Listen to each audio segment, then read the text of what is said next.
विंध्य क्षेत्र के ये पहिल बघेली न्यूज चैनल में हम कनिष्ठ तिवारी अपना पंचन का सभे जनन का प्रणाम करी थे। विंध्य के धारा में प्रथम आगमन में सुश्री दीदी उषा ठाकुर जी के बहुत बहुत स्वागत है, वंदन है, अभिनंदन है। दीदी अपना के प्रथम आगमन भा है, मतलब आप पहली बार यहाँ विंध्य में आई हैं। यहाँ की लोक कला आपने देखी, संस्कृत देखी और यहाँ का ये सोनांचल महोत्सव जो सीधी में हो रहा था, क्या कहेंगे पूरे कार्यक्रम के बारे में दीदी?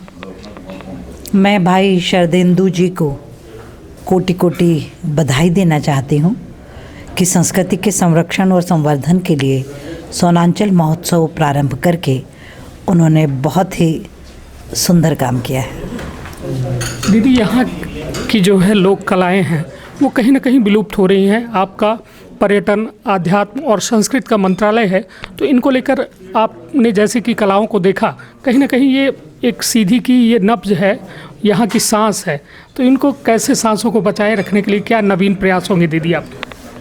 हमने आपने सुना होगा मंच से ही आह्वान किया कि लोक संस्कृति उनका संरक्षण और संवर्धन संस्कृति विभाग की पहली जिम्मेदारी है और संस्कृति विभाग इसमें बहुत चिंता के साथ काम करने वाला है। दीदी यहाँ जो है घोघरा बीरबल की जन्मस्थली है और वाण भट्ट जी की ये तपोस्थली मानी जाती है, तो यहाँ के यदि ये कहा जाए कि मूलभूत जो रोजगार की व्यवस्था है यहाँ है नहीं, तो यदि पर्यटन केंद्र बनाया जाए, यहाँ पर काफ़ी ऐसी संभावनाएं हैं, तो उसके क्षेत्र में क्या प्रयास होंगे दीदी?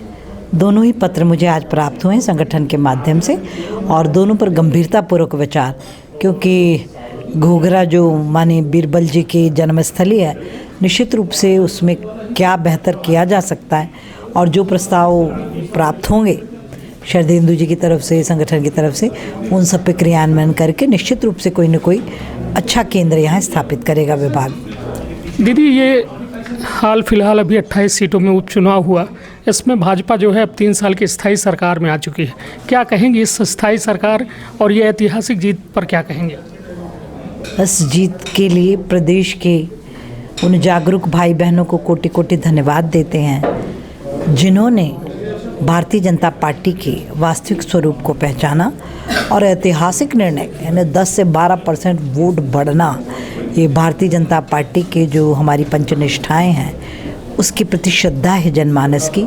जनता जानती है कि भारतीय जनता पार्टी सांस्कृतिक राष्ट्रवाद की पुजारी है, समता युक्त शोषण मुक्त समाज का निर्माण चाहती है, सर्वधर्म समभाव में विश्वास रखती है और नैतिक मूल्यों पर आधारित राजनीति करना चाहती है।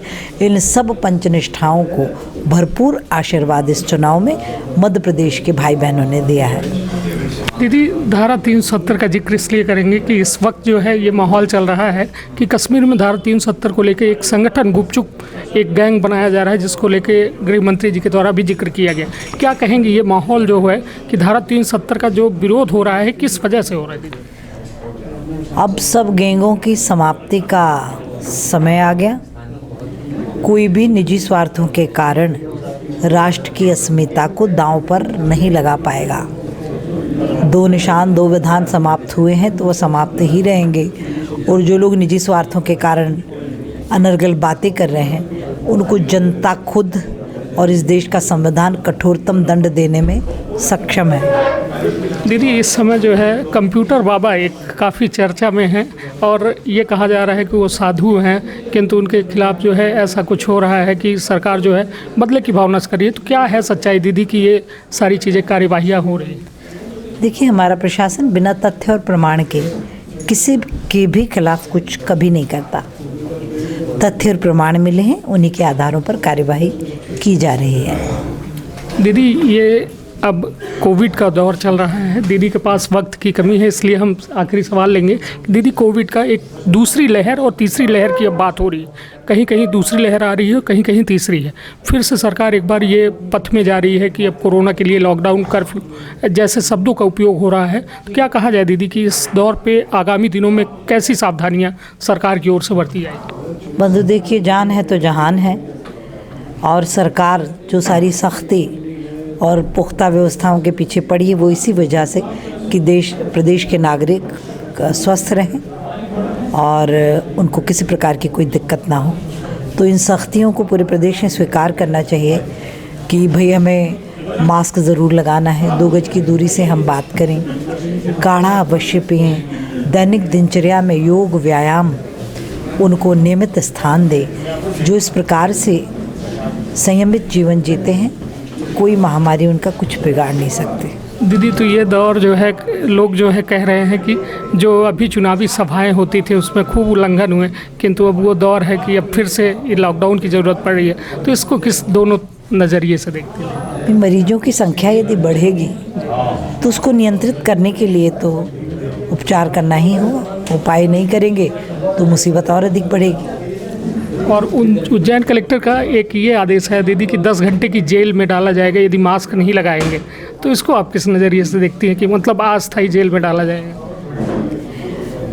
ये बतौर सबक सिखाने की किया जा रहा है कि 10, 20, 25 को आज यदि पकड़ा तो कल से पूरा उज्जैन अपने आप मास्क लगा लेगा कि भाई नहीं निकलना, 10 घंटे बिठा देंगे पकड़ के। तो लोगों में चेतना जागृत हो और वो अपने दायित्व के प्रति सजग हों, इसी मकसद से प्रयोग किया जा रहा है। जी, दीदी का बहुत बहुत धन्यवाद। दीदी ने अपना मूल्य समय हमें दिया और हर बातों पर उन्होंने अपनी बड़ी बड़ी प्रतिक्रियाएं रखी। आपने बहुत ख्याल रखा, अपने परिवार के बहुत ख्याल रखा। धन्यवाद, प्रणाम।